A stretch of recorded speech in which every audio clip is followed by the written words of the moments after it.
Prvi podcast festivala slovenskega filma.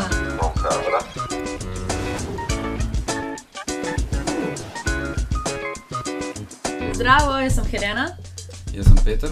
ki pa ne zna govoriti oziroma se pogovarjati z ostalimi. Tako je. Sva v garderobi Auditorija Portorož, kjer se odvija festival slovenskega filma, 17. festival slovenskega filma. In videla sva že kar nekaj filmov, ne? Ja, kar je ne par, sicer ti mislim, da malo več kot jaz. Ja, mislim, da res enih 19 sem jih že pogledala. Ok, veliko več.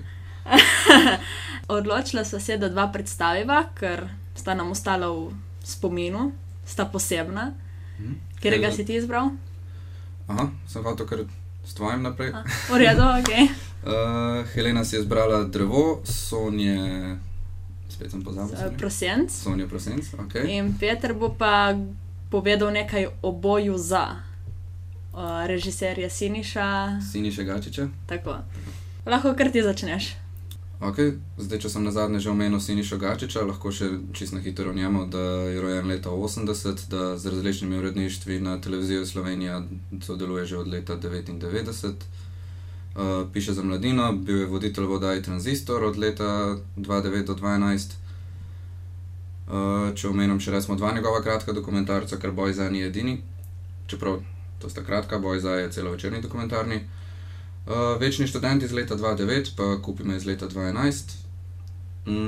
Sicer pa, če gremo nazaj na Boj za, oziroma A Fight For, pa to ni ta prvi festival, kjer je v tekmovalnem programu, je bil tudi zgodaj letos, oziroma malo bolj zgodaj letos, v Prizrenu, v Albaniji, na Kosovem, blizu meje z Albanijo, na Dokufestu pod kategorijo Balkan Docs, oziroma Balkanski dokumentarci.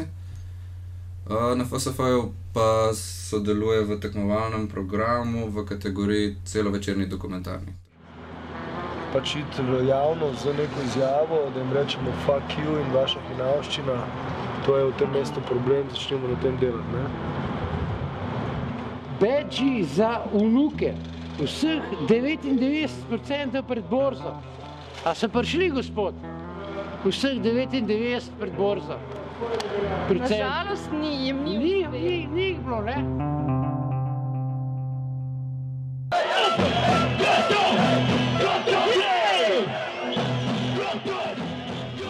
Ja, dolg je 80 minut, pa ena zanimivost, recimo, posneta je bila iz 120 ur materijala, kakor je povedal režiser zjutraj na zajtrku z avtorji. Sam dokumentarc Boj za sem jaz dajal nekako v 4 delih.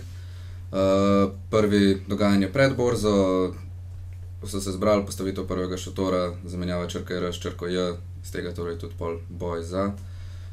Prva euforična politična debata, tako zelo dobro.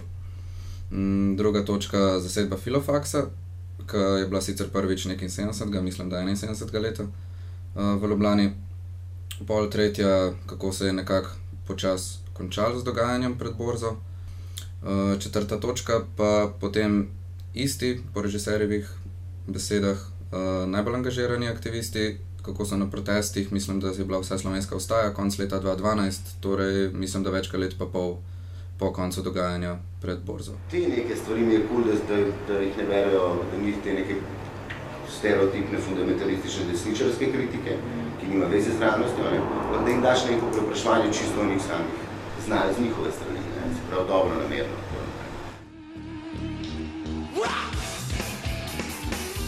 Res si rekel, da si tudi ti taboril tam, kaj, koliko časa si bil? Ne, nisem, jaz sem pač sam, sem prišel pogledat pač dogajanje, sem enkrat prespal bil na eni skupščini, enkrat prinesel pač neki hrane, sem tako, nisem bil redno prisoten, kakor pač ostali aktivisti. Jaz sem večkrat mi ful zabavno, ker Siniša, on je pa tipo vse snemal, bil cel čas tam, vseh 6 mesecev, koliko časa so taborili. Kaj ga poznaš kaj boljše kot jaz, verjetno? Ne, boljšega sicer ne spoznam, mislim, vem malo bolj, kdo je mogoče, da bi ga pa poznal prav, pa ne morem več. On se tudi ful bori za Ja, mislim, da je kar aktiven že nekaj cajta. Mislim, da že več kot 15 let mora biti na takem področju. Ja, ker jaz mislim pač, da je tudi čustveno upleten, ker zakaj bi se nekdo lotil. Ja, seveda, to pa je. Ker je kar naporen Predpostavka, proces da po se mojem, spravo.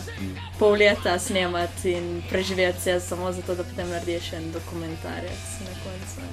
Čeprav to sem ti rekla zaničevalno, ne, ampak nisem tako mislila. Sej, pa tudi mislim, da moraš biti kar intuit, da greš na vse te zadeve skupaj s kamero. Ja, je to Tako da- itak, ker vsi potem neki Jaz, prekrivajo, ne snemati, sploh te policaji. ja, pa tudi še posebej, če se kakšna, ne vem, kakršnakoli vrsta nasilja izbruhne, recimo, kakor se je tudi, ne sicer do velike mere, ampak do male mere na takem protestu, tudi mislim, da te imam strah za opremo. Ja. And now you do what they told ya. And now you do what they told ya. And now you do what they told ya. Ko sem gledala ta dokumentarec, videla, kako dejansko smo mi ujeti v nek sistem družbe, v nek sistem, ki nam ga narekujejo te kao voditelji države. In to sem videla tudi pri tem mojem filmu, Drevo, Pri tvojem izbranem pri filmu. mojem izbranem filmu, ja. Je film Sonje Prosenc drugače, napisal pa je scenarij tudi Mitja Ličen. In Sonja Prosenc oba sta pisala scenarij in sta naredila kar dobro delo, po mojem. Sedaj mislim, da si bom zapomnil prosenc. Ja, tolikrat sem že povedala, Prosenc. Dobro, pač lahko ti ga zdaj malo obnovim, glede na to, da ga nisi gledal, po mojem. Ne, nisem ga gledal, tako da kar. Okay. Pač v filmu Drevo spremljamo družino, mamo in dva sinova, oče je umrl, ki so postali ujetniki svojega lastnega stanovanja, hiše in tega imajo dvorišče z zidom in ven pač ne smejo. Zdaj, zakaj ven ne smejo, sploh ni tako pomembno, ker to ni point in ni smisel filma. Bolj je ključnega pomena tukaj to, da skozi cel film spremljamo neko občutje ujetosti. Oni so dejansko ujeti in pač ne smejo ven. Ujeti so v zidu, ampak ful mi je všeč v filmu, zato ker to prikažejo na 3 različne načine, so 3 različni ljudje, različno stari in vsak to ujetost razume drugače. In ta film je narejen na tak zelo zanimiv način, ker je kronološko nepravilno postavljen, ker zgodba ne gre po vrsti, ampak je premešana in to potem komaj na koncu ugotoviš zakaj. Razdeljena je na 3 poglavja in najprej spremljamo tega Valija, to je pa najmlajši sin, ki to ujetost doživlja kot neko fizično stvar. On je noter, ne sme ven, ne ve zakaj. In tudi gledalci vidijo, da so ujeti, ne smejo ven, ne vemo zakaj. Nisem vedela še tisti moment v začetku filma, kaj se je zgodilo, da ne smejo ven. In on si pač predstavlja, mislim, da je bilo celo v filmu neki, je vprašal tega starejšega brata, zakaj nam niso dali nobene naloge. Jaz imam občutek, da si to on predstavljal kot neko, ne vem, igrico, nek film, videozi, ne vem, kaj je mislil, da je tam. Potem je ta mama, Milena, ki je, kot sem prej izvedela, doživlja to ujetost v družbi, ker to je baje, da govorijo tudi albansko v filmu in vemo, da imajo drugačno kulturo kot mi in ženski lik še vedno ni enakopraven. Čeprav tudi v Sloveniji, po mojem, da ni še in nikjer po svetu, čeprav kao naj bi bil. In ta mama pač je ujeta v to družbo in v to, da ne more nič narediti. Glede tega dogodka, ki se je zgodil, če te zanima, lahko povem. Najverjetneje bi bilo zanimivo, ja. Čeprav ni pomemben dogodek, ampak okej. Najstarejši sin Alex je svojim prijateljem na drevesu in neki se prerivata, nič takega, neki se kao skregata in ta prijatelj pade z drevesa in umre. Alek ni nič naredil, ampak ta družba spet dovoljuje to, ne vem, da se potem družina maščuje. In zdaj, če bi šel on ven iz tega obzidja, zida, bi se mu pač namaščevali na najbolj krut način in bil tudi njegov brat upleten v to, najverjetneje. In zanimivo pa je potem ta Alek po tem dogodku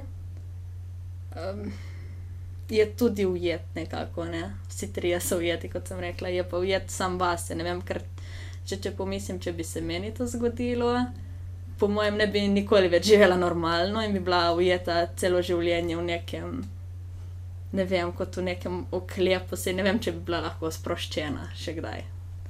Težko, ja. No in potem pač, ko vidiš dejansko cel film, se komaj pol zaveš, zakaj zgodba ni po vrsti, ampak je razdeljena na 3 dele, ki so postavljeni na pravilni čas, no. Potem ugotoviš, da ja, to je hotela režiserka. Pol ima smisel na koncu, to če nikoli ima tako, ja. Pač ta film mi je ful všeč in verjetno sem ga izbrala glih zaradi tega, ker ni nek komedija, ki greš gledat, se smeješ in pozabiš, ampak razmišljaš. In že pač, kaj če bi ti rekla drevo, kaj bi mislil? Ne vem, kakšen film. In to si lahko na zelo veliko različnih načinov predstavljaš. Ja, jaz sem o tem filmu že nekaj slišala, tako da sem bila že malo pripravljena, ampak dejansko zdaj, če pomislim, sploh nisem slišala nobene konkretne kritike. Samo mnenje, sploh kaj se dogaja, ne nič. In potem sem šla pač gledati ta film in je čisto nekaj drugačnega. Sem videla, da pač moraš malo razmišljati ob filmu, da ni to neki drevesa, ki se majejo in gledaš 2 uri drevesa, ki se majejo, ampak moraš res razmišljati pred filmom in dosti po filmu in še vedno ti dosti stvari ni jasno, ko pogledaš film, ali pač vsaj meni nekaj stvari še ni bilo jasno, zato je super, ne, da smo na festivalu, kjer imamo možnost pol govoriti z avtorji, kot je prej rekel, zajtrk z avtorji. Jemo in govorimo. Kaj češ lepšega?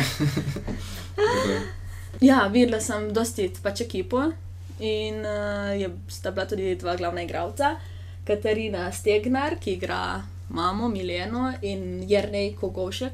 Jernej, se ne vem, Kogovšek. In je pač, meni je vedno ful zanimivo spoznati to odzadje filma, ker ti, če vidiš film, ne, ampak potem vidiš tudi, pač, ko govoriš z njimi, še kakšno anekdoto ali karkoli se je dogajalo, in kar mi je bilo zanimivo, ne vem, da so en cel dan iskali odtenke modre in so hodili po mestu in so gledali, kakšno modro, ma ne, tako bi, ma ne to. In potem to je tisti užitek, kar mi je ful zanimivo, je, da je imela Katarino že zbrano, ker očitno ji zaupa in je vedela, da bo naredila dobro. Sej ne vem, če je bila režiserka, bi verjetno tudi, če bi nekomu zaupala, ne bi delala niti audicije, bi vedela, pišem vlogo za tega, imam tega, ok, v redu. V filmu igra tudi en 9-letnik, Lukas Matija Rosa Suršič, in valjda, da je zahtevno, že za odrasle, kaj šele za otroke. In mi je bilo zjutraj prav zabavno poslušati, kaj sta o njem povedala soigralca. Delati z otrokom je precej težko, ne ste velikim otrokom, bi bilo delati kot pesem, vendar sta malim otrokom, mislim, da je diktiral velik del tega, kako smo delali. Ja, malo je, mislim, vse je super, ampak jaz ga hvala sploh zato, ker je to zdržano, ker je toliko star otrok, pa je z nami zdržal tak tempo, je res je bil super. Ja, dejansko se mi zdi, da sta kar povezana ta 2 filma, ne? Čeprav na prvi pogled ne zgleda. Ja, ona povezava, ko sem jaz zasledil, medtem ko sem poslušal, kako si obnavljala svoj film, ne, se mi zdi, da so tudi protestniki tam pred borzo počutili na nek način, da nosijo posledice tega, kakor če si kriv, čeprav niso bili ničesar krivi. Ja, res je. Dejansko ne krivi ljudje, ki niso nič naredili, morajo nositi posledice za to svoje nedejanje. Baje, da bosta ta 2 filma tudi nekje objavljena, ne vem, mislim, se bojo predvajali na televiziji ali v kinu. Ja, mislim, da je bilo to danes zjutraj tudi eno izmed vprašanj namenjenih režiserju, pa mislim, da je kar njegov producent odgovoril, Černec, Miha, če se ne motim, da se dogovarjajo z večjimi kinematografi po Sloveniji, posebej omenil Kinodvor, ljubljanski, recimo. Ja. Za tvojega pa nisem slišal, ker mislim, da sem prepozno tudi prišel zjutraj. Jaz tudi mislim, da nisem slišala. Ne, pa verjetno bo, kaj se je dober film, ga mora iti vsak gledati. Ja, sigurno bo, sigurno.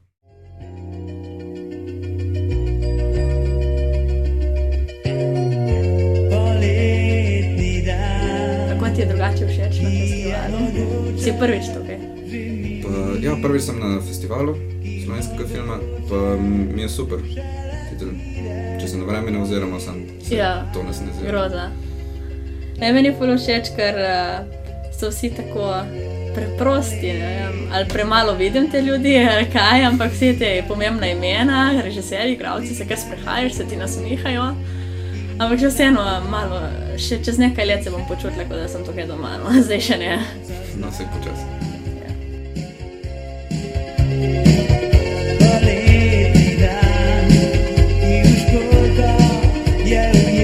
Ja, to je ful dobro in bi mogli vsi prideti, ne, vsaj enkrat v življenju na ta festival. Ja, overall se imamo čisto super, tako da vsi vabljeni na naslednjo 18. edicijo festivala. Ja, bomo polnoletni, vključno z mano. Eni smo že neki cajt, ampak okej. Drugač pa ja, to je bil najmanj prvi podcast, jaz sem se probal pogovarjati, kakor se lahko. Ja, jaz tudi. Upam, da ne bom rekla, da ste uživali, ampak da niste nek zaspali zraven. Niste preveč trpeli. Tako, ja. Sigurno nas boste še kaj slišali. Zdaj se še poslovimo, ne? Ja. Hvala, ker ste nas poslušali. Bila sva pa to Peter in Helena. Okay. Čau. Čau. Pristopiš proti